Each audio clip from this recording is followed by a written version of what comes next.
എല്ലാവർക്കും നമ്മുടെ മറ്റൊരു വീഡിയോയിലേക്ക് സ്വാഗതം. ബോട്ടിന്റെ ഏറ്റവും ലേറ്റസ്റ്റ് ആയിട്ടുള്ള ഒരു ഇയർബഡ് ആണ് Airdopes 181. അപ്പോൾ ഇന്നത്തെ വീഡിയോയിൽ ഞാൻ നിങ്ങളോട് ഷെയർ ചെയ്യാൻ പോകുന്നത് 1500 രൂപയ്ക്കുള്ളിൽ നമ്മൾ വാങ്ങിച്ചാൽ വർത്ത് ബൈങ് ആകുമോ, അല്ലെങ്കിൽ എന്തൊക്കെയാണ് ഈ ഒരു പ്രൊഡക്റ്റിന്റെ സവിശേഷതകൾ. വീഡിയോയിലേക്ക് കിടക്കുന്നതിന് നമ്മുടെ ചാനൽ ആദ്യമായിട്ടാണ് കാണുന്നതെങ്കിൽ ഒന്ന് സബ്സ്ക്രൈബ് ചെയ്യാൻ കൺസിഡർ ചെയ്യുക. കൂടാതെ വീഡിയോ ഇഷ്ടപ്പെടുവാണെങ്കിൽ ഫാമിലിയായിട്ടും ഫ്രണ്ട്സോടെ ജസ്റ്റ് ഒന്ന് ഷെയർ ചെയ്ത് ചാനലിനെ ഒന്ന് സപ്പോർട്ട് ചെയ്യുക. അപ്പോൾ ഇതാണ് നമ്മുടെ ബോക്സ് എന്ന് പറയുന്നത്. ഏറ്റവും മുന്നിലായിട്ട് Airdopes 181 ഉണ്ടെന്നും കൂടാതെ ഈ ഒരു പ്രോഡക്റ്റിൻ്റെ ഫോട്ടോയും കാണാൻ സാധിക്കും. പിന്നെ കുറച്ച് കാര്യങ്ങൾ പിറകിലും മുന്നിലും ഒക്കെ തന്നെ ഹൈലൈറ്റ് ആയിട്ട് ചെയ്തിട്ടുണ്ട്. ഇതൊക്കെ തന്നെ വീഡിയോയിൽ പൂർണ്ണമായും പറഞ്ഞിട്ട് ഇപ്പോൾ അങ്ങോട്ട് പറയുന്നില്ല. കൂടാതെ ചാർജിങ് നോംസ് ആൻഡ് ഗൈഡ് ലൈൻസിൽ എപ്പോഴും പറയുന്ന പോലെ ബോട്ടിൽ നമുക്ക് 10 വാട്ട്സിൻ്റെ അഡാപ്റ്റർ യൂസ് ചെയ്തിട്ട് ചാർജ് ചെയ്യാൻ സാധിക്കും. Month and year of import എന്ന് പറയുന്നത് ഒക്ടോബർ 2021. മാക്സിമം റീറ്റെയിൽ പ്രൈസ് എന്ന് പറയുന്നത് 2990 രൂപയാണ് ഇതിൽ കൊടുത്തിരിക്കുന്നത്. എന്നാൽ ഈ ഒരു പ്രോഡക്റ്റിൻ്റെ നമുക്കിപ്പോൾ കാണാൻ സാധിക്കുന്ന റേറ്റ് എന്ന് പറയുന്നത് 1499 രൂപയാണ്.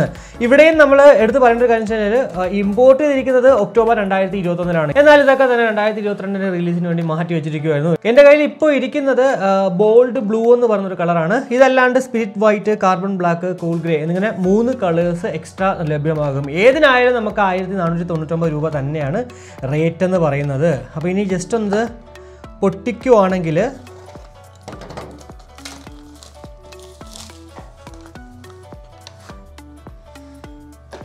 എന്തായാലും ബോട്ടിൻ്റെ ഒരു ലോഗോ തന്നെ ഇവിടെ മുന്നിൽ കാണാൻ സാധിക്കും. അത് ആദ്യമായിട്ടാണ് ഇങ്ങനൊരു സംഭവം. അപ്പോൾ അതെ ബോക്സ് ഓപ്പൺ ചെയ്ത് വരുമ്പോൾ തന്നെ നമ്മുടെ കേസ് ഇവിടെ ഇരിപ്പുണ്ട്. അതേപോലെ തന്നെ ഇയർബഡുകൾ ആദ്യമായിട്ടാണ് ഞാൻ കാണുന്നത് ബോട്ടിൽ പുറത്താണ് വെച്ചിരിക്കുന്നത്. കൂടാതെ നമുക്ക് ലഭ്യമാകുന്നത് 2 ഡിഫറെൻറ്റ് സൈസസിലുള്ള ഇയർ ടിപ്സുകളും ഒരു ടൈപ്പ് സി മിനി കേബിളുമാണ്. കൂടാതെ അവരുടെ എന്താ പറയുക ഒരു വാറണ്ടി കാർഡും അതുപോലെ തന്നെ കുറച്ച് പേപ്പർ വർക്ക്സും ആണ്. എന്തായാലും നമുക്ക് ജസ്റ്റ് ഒന്ന് ഇയർബഡുകൾ ഇങ്ങനെ കേസിൽ വെച്ചിട്ട് കണ്ടോ, രണ്ടിലും ബ്ലൂ കളർ ലൈറ്റ് ഇങ്ങനെ കത്തുന്നുണ്ട്.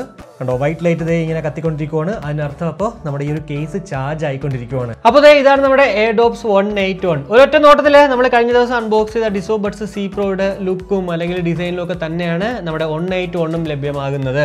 പിന്നെ ഇതിത്തിരി ചെറുതും നമ്മുടെ Earbuds C Pro ആകുമ്പോഴത്തേക്ക് ഇത്തിരി വലുതും എന്നുള്ള ചെറിയ വ്യത്യാസം മാത്രമേ ഇവിടെ കാണുന്നുള്ളൂ. ഫിസിക്കലി നമ്മൾ ജസ്റ്റ് നോക്കുവാണെങ്കിൽ ഒരു ഗ്ലോസി ഫിനിഷ്ഡ് കേസാണ്. കൂടാതെ ബോട്ടിൻ്റെ ലോഗോ ഫ്രണ്ടിലുണ്ട്. തൊട്ട് താഴെയായിട്ട് LED ഇൻഡിക്കേറ്ററും ടൈപ്പ് സി പോർട്ടും ഒരു ഫാക്ടറി റീസെറ്റ് ബട്ടണും ഉണ്ട്. ലിഡ് നമ്മൾ ജസ്റ്റ് ഒന്ന് ഓപ്പൺ ചെയ്ത് വെച്ചതിന് ശേഷം 10 സെക്കൻഡ് ഈ ഒരു ബട്ടണിൽ ഹോൾഡ് ചെയ്യുവാണെങ്കിൽ ഇത് ഫാക്ടറി റീസെറ്റ് ആകുന്നതാണ്. എന്തിന് നമ്മൾ ഫാക്ടറി റീസെറ്റ് ചെയ്യണമെന്ന് ചോദിച്ചു കഴിഞ്ഞാൽ ചിലപ്പോൾ നമ്മളിത് വാങ്ങിച്ച് ആദ്യം പാട്ട് കേൾക്കുമ്പോഴത്തേക്ക് ഒരു ക്വാളിറ്റി ലോസ് ഉണ്ടാകാൻ ചാൻസ് ഉണ്ട്. അങ്ങനെയാണെങ്കിൽ ഒന്ന് ഫാക്ടറി റീസെറ്റ് ചെയ്ത് നോക്കുക. കൂടാതെ നമ്മൾ ഇയർബഡുകൾ കണക്ട് ചെയ്യുമ്പോഴത്തേക്ക് ഒരെണ്ണത്തിൽ മാത്രമേ പാട്ട് കേൾക്കത്തുള്ളൂ, മറ്റൊന്നിൽ കേൾക്കില്ല. അങ്ങനെയും ഒരു പ്രശ്നം ഉണ്ടെങ്കിൽ ഉറപ്പായിട്ടും ഇതുപോലെ റീസെറ്റ് ചെയ്തിട്ട് യൂസ് ചെയ്യുവാണെങ്കിൽ ആ ഒരു ഇഷ്യൂസ് സോൾവ് ആവാൻ ചാൻസസ് ഉണ്ട്. ഇനി നമുക്ക് എല്ലാവർക്കും അറിയാവുന്ന പോലെ തന്നെ ഇത് വെറും ഒരു കേസ് അല്ല, ഒരു പവർ ബാങ്ക് കൂടിയിട്ടാണ്. 300 mAh ബാറ്ററി കപ്പാസിറ്റി ഉള്ള ഈ ഒരു പവർ ബാങ്കിൽ നിന്ന് നമുക്ക് ലഭ്യമാകുന്നത് 20 മണിക്കൂറാണ് ടോട്ടൽ പ്ലേ ടൈം. കൂടാതെ 1 മണിക്കൂറിനും 1.5 മണിക്കൂറുമാണ് 100% ചാർജിങ് ടൈമും കമ്പനി പറയുന്നത്. എന്തായാലും ഞാൻ നേരത്തെ പറഞ്ഞതുപോലെ തന്നെ 10 വാട്ട്സിൻ്റെ അഡാപ്റ്ററാണ് കമ്പനി റെക്കമെൻഡ് ചെയ്യുന്ന ചാർജിങ് അഡാപ്റ്റർ എന്ന് പറയുന്നത്. അതേപോലെ തന്നെ 10 മിനിറ്റ്സ് നമ്മൾ ജസ്റ്റ് ഒന്ന് ചാർജ് ചെയ്യുകയാണെങ്കിൽ 1.5 അവേഴ്സും പ്ലേ ടൈം ഈ ഒരു കേസിൽ നിന്ന് ലഭ്യമാകും. ഇനി ഒരു ലിഡ് നമ്മൾ ജസ്റ്റ് ഒന്ന് ഓപ്പൺ ചെയ്യുമ്പോഴത്തേക്ക് നമ്മുടെ ഇയർബഡുകൾ ഇരിപ്പുണ്ട്. ഇയർബഡുകൾ നമ്മൾ ജസ്റ്റ് നോക്കുവാണെങ്കിൽ വളരെ മനോഹരമായിട്ടുള്ള ഡിസൈൻ, പ്രത്യേകിച്ച് ഈ ഒരു കളർ കോമ്പിനേഷൻ എടുത്ത് പറയേണ്ടത് തന്നെയാണ്. ഏറ്റവും പറയലായിട്ട് ബോട്ടിൻ്റെ ലോഗോയും അതേപോലെ തന്നെ ടച്ച് കൺട്രോളും തൊട്ട് താഴെയായിട്ട് മൈക്കും ഒക്കെ ഉണ്ട്. 10 mm ഡൈനാമിക് ഡ്രൈവേഴ്സോട് കൂടിയിട്ടാണ് ഈ 2 ഇയർബഡുകൾ ലഭ്യമാകുന്നത്. കൂടാതെ വെറും 2.9 ഗ്രാംസ് മാത്രമാണ് ഓരോ ഇയർബഡുകളുടെയും വെയിറ്റ്. അത് തന്നെയാണ് ഇതിൽ എടുത്ത് അവർ ഹൈലൈറ്റ് ആയിട്ട് പറയുന്ന ഒരു കാര്യവും. കംഫർട്ടിനെ കുറിച്ച് പറയുവാണെങ്കിൽ പോലും നല്ല പെർഫെക്റ്റ് ആയിട്ട് നല്ല പാസീവ് നോയിസ് ക്യാൻസലേഷനൊക്കെ കൂടിയിട്ട് നമുക്ക് വെക്കാൻ സാധിക്കുന്നുണ്ട്. പിന്നെ 2.9 ഗ്രാംസ് ആയതുകൊണ്ട് തന്നെ ചെവിയിൽ ഇങ്ങനെ ഇരിക്കുന്ന പോലും നമ്മൾ അറിയുന്നില്ല. 35 mAh വീതം ഓരോ ഇയർബഡുകളിലും ഉള്ളതുകൊണ്ട് 4 മണിക്കൂർ സിംഗിൾ ചാർജിലും പ്ലേ ടൈം പറയുന്നുണ്ട്. 60% മാത്രം നമ്മൾ പാട്ട് കേൾക്കുവാണെങ്കിൽ. ഇനി ടച്ച് കൺട്രോൾസിനെ കുറിച്ച് പറയുവാണെങ്കിൽ ജസ്റ്റ് 1 ടാപ്പിൽ കോൾ എടുക്കാനും കോൾ കട്ട് ചെയ്യാനും മ്യൂസിക് പ്ലേ ചെയ്യാനും പോസ് ചെയ്യാനൊക്കെ സാധിക്കും. അതുപോലെ തന്നെ ഡബിൾ ടാപ്പ് നമ്മൾ റൈറ്റിൽ ചെയ്യുവാണെങ്കിൽ നെക്സ്റ്റ് ട്രാക്കിലേക്കും, ഡബിൾ ടാപ്പ് നമ്മൾ ലെഫ്റ്റിൽ ചെയ്യുവാണെങ്കിൽ പ്രീവിയസ് ട്രാക്കിലേക്കും പോകും. കൂടാതെ ടച്ച് ചെയ്ത് ഹോൾഡ് ചെയ്യുവാണെങ്കിൽ റൈറ്റിൽ ചെയ്യുവാണെങ്കിൽ ബീസ് മോഡും, ലെഫ്റ്റിൽ ചെയ്യുവാണെങ്കിൽ വോയിസ് അസിസ്റ്റൻസ് വർക്കാവും. ഡബിൾ ടാപ്പ് നമ്മൾ കോൾ വരുന്ന സമയത്ത് ചെയ്യുവാണെങ്കിൽ റിജക്റ്റും ആവും. അപ്പോൾ ഇതൊക്കെയാണ് നമുക്ക് ബേസിക് ആയിട്ട് പറയാൻ പറ്റുന്ന കുറച്ച് ടച്ച് കൺട്രോൾസ് എന്ന് പറയുന്നത്. ബ്ലൂടൂത്ത് വേർഷൻ എന്ന് പറയുന്നത് 5.2 അതുപോലെ തന്നെ ബ്ലൂടൂത്ത് റേഞ്ച് എന്ന് പറയുന്നത് 10 മീറ്ററുമാണ്. കൂടാതെ IPX4ന്റെ ഒരു വാട്ടർ ആൻഡ് സെറ്റ് പ്രൊട്ടക്ഷൻ നമുക്ക് ഇവിടെ കിട്ടുന്നതുകൊണ്ട് തന്നെ അത്യാവശ്യം ഡ്രസ്സിലെങ്കിലും അല്ലെങ്കിൽ വർക്കൗട്ടൊക്കെ ചെയ്യുമ്പോഴത്തേക്ക് നമുക്ക് ഈ ഒരു പ്രോഡക്റ്റ് യൂസ് ചെയ്യുന്നതിൽ വേറെ കുഴപ്പമൊന്നും ഉണ്ടാവത്തില്ല. ഒരു വർഷം ഇതിന് വാറണ്ടി ഉണ്ട്. വാറണ്ടി നിങ്ങൾക്ക് എല്ലാവർക്കും അറിയാവുന്ന പോലെ തന്നെ നമ്മൾ എന്താ പറയുക, ഒരു പ്രാവശ്യം എന്തെങ്കിലുമൊക്കെ ചീത്ത ആവുകയാണെങ്കിൽ പോലും ഒരു പുതിയൊരു സാധനം അങ്ങോട്ട് റീപ്ലേസ് ചെയ്ത് തരുകയാണ് ചെയ്യുന്നത്. റിപ്പയറിംഗ് ഇല്ല. ഇനി ഇതിലെടുത്ത് പറയേണ്ട കുറച്ച് സവിശേഷതകളുണ്ട്. ഒന്നെന്ന് പറയുന്നത് നമ്മുടെ ബോട്ടിൽ എപ്പോഴും ഉള്ളതുപോലെ തന്നെ IWP technology, insta വെയ്ക്ക് and pair technology ഇവിടെയും ഉണ്ട്. നമ്മൾ ഓൾറെഡി പെയർ ചെയ്തേക്കുന്ന ഡിവൈസിൽ ഇത് ജസ്റ്റ് ഒന്ന് ഓപ്പൺ ചെയ്യുമ്പോൾ തന്നെ ഓട്ടോമാറ്റിക്കലി അങ്ങോട്ട് കണക്ട് ആവും. രണ്ടാമെന്ന് പറയുന്നത് ബീസ്റ്റ് മോഡ് ഉണ്ട്. 60 ms ലോ ലേറ്റൻസി മോഡ് ഇവിടെ നമുക്കുണ്ട്. ഗെയിം മോഡ് അല്ലെങ്കിൽ ലോ ലേറ്റൻസി മോഡിന് നമ്മുടെ ബോട്ടിൽ പറയുന്നത് ബീസ്റ്റ് മോഡ് എന്നുള്ളതാണ്.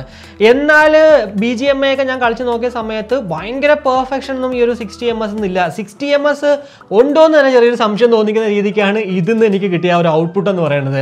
കൂടാതെ ENX ടെക്നോളജി ഉണ്ട്. എൻവയോൺമെന്റൽ നോയ്സ് ക്യാൻസലേഷൻ, ENC എന്നൊക്കെ നിങ്ങൾ കേട്ടിട്ടുണ്ട്. അതിന്റെ ബോട്ടിന്റെ വേർഷനാണ് ENX ടെക്നോളജി എന്ന് പറയുന്നത്. അപ്പോൾ ഇതൊക്കെയാണ് നമുക്ക് പൊതുവേ ഈ ഒരു പ്രോഡക്റ്റിൽ എടുത്ത് പറയാൻ പറ്റുന്ന കുറച്ച് കാര്യങ്ങൾ എന്ന് പറയുന്നത്. ഇനി നമുക്ക് ഇതിന്റെ മൈക്ക് ക്വാളിറ്റി അതുപോലെ തന്നെ മ്യൂസിക് ക്വാളിറ്റി നോക്കാം. Airdopes 181 നിന്നും ലഭ്യമാകുന്ന ആ ഒരു മൈക്ക് ക്വാളിറ്റിയാണ്. ഞാൻ നോർമലി സംസാരിക്കുവാണ്, അത്യാവശ്യം നല്ല സൗണ്ടോട് കൂടിയിട്ട് കറങ്ങിക്കൊണ്ടിരിപ്പുണ്ട്. ENX ടെക്നോളജി ഒക്കെ ഉള്ളതുകൊണ്ട് ഇൻഡോറിനകത്ത് ആ ഒരു മൈക്ക് ക്വാളിറ്റി എന്തായിട്ട് തോന്നുന്നു, എന്തായാലും അത് നമ്മുടെ വീഡിയോയുടെ കമന്റ് ആയിട്ട് രേഖപ്പെടുത്തുക. ഇനി മ്യൂസിക് ക്വാളിറ്റിയെ കുറിച്ച് പറയുവാണെങ്കിൽ അത്യാവശ്യം നല്ല ഒരു ക്വാളിറ്റി നമുക്ക് ഇതിൽ നിന്ന് കിട്ടുന്നുണ്ട്. ഫസ്റ്റ് ഇംപ്രഷൻ ഉള്ള രീതിക്ക് എന്താ പറയുക, ഒരു കുറ്റവും അങ്ങോട്ട് പറയാൻ പറ്റത്തില്ല. SBC AAC കോഡൊക്കെ ഉള്ളതുകൊണ്ട് തന്നെ 100% നമ്മൾ പാട്ട് കേട്ടാൽ പോലും ഒരു പതർച്ച അങ്ങനെയുള്ള സംഭവങ്ങളേ ഇല്ല. കൂടാതെ BGMI കളിക്കുന്ന സമയത്ത് ഞാൻ 100% ഇതിട്ട് കളിച്ച് നോക്കിയത്. കാരണം 100% ഇട്ടിട്ട് പോലും ആ ഒരു അരോചകത്വം ഇല്ല. ഭയങ്കര ലൗഡ്നെസ് നമുക്ക് ഇതിന്ന് കിട്ടുന്നില്ലെങ്കിൽ പോലും എന്താ പറയുക, മ്യൂസിക് കേൾക്കുമ്പോഴത്തേക്ക് ബേസും അല്ലെങ്കിൽ എല്ലാം നല്ല കൺട്രോൾഡ് ആയിട്ട് കിട്ടുന്നുണ്ട്. ഇനി അതല്ല ബേസ് ഡോമിനേറ്റഡ് ആയിട്ടുള്ള പാട്ടുകളാണെങ്കിൽ പോലും അത്യാവശ്യം ബേസ് ഇതിൽ അറിയിക്കുന്നുണ്ട്.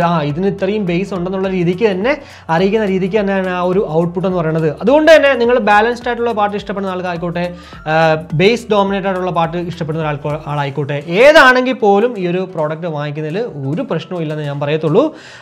1499 നമ്മളിത് വാങ്ങിക്കണമെന്ന് ചോദിച്ചാൽ ഇതിലുള്ള ഒരു ഡ്രോബാക്ക് എന്ന് പറയാനായിട്ട് ബീസ്റ്റ് മോഡ് ഓൺ ആക്കിയാൽ മാത്രമേ നമുക്ക് വീഡിയോസ് അല്ലെങ്കിൽ യൂട്യൂബിലെ വീഡിയോ പോലും നമുക്ക് കാണുമ്പോഴത്തേക്ക് പെർഫെക്റ്റ് ആയിട്ട് കാണാൻ പറ്റത്തുള്ളൂ. ബീസ്റ്റ് മോഡ് ഓഫിൽ നമ്മൾ കാണുന്ന സമയത്ത് ലിപ് സിങ്ക് ആവുന്നില്ല ഓഡിയോ ആയിട്ട്. അതൊരു ചെറിയൊരു ഡ്രോബാക്ക് തന്നെയാണ്. ഈവൻ ബ്ലൂടൂത്ത് വേർഷൻ 5.2 ഉണ്ടായിട്ട് പോലും. അപ്പോൾ അതുകൊണ്ട് തന്നെ നിങ്ങൾ ഗെയിം കളിക്കുന്നില്ലെങ്കിൽ പോലും നിങ്ങളൊരു പ്രോഡക്റ്റ് വാങ്ങിച്ചാൽ ബീസ്റ്റ് മോഡ് ഓൺ ആക്കിയാൽ മാത്രമേ മൂവീസ് അല്ലെങ്കിൽ പാട്ടുകൾ പോലും കാണാൻ പറ്റത്തുള്ളൂ.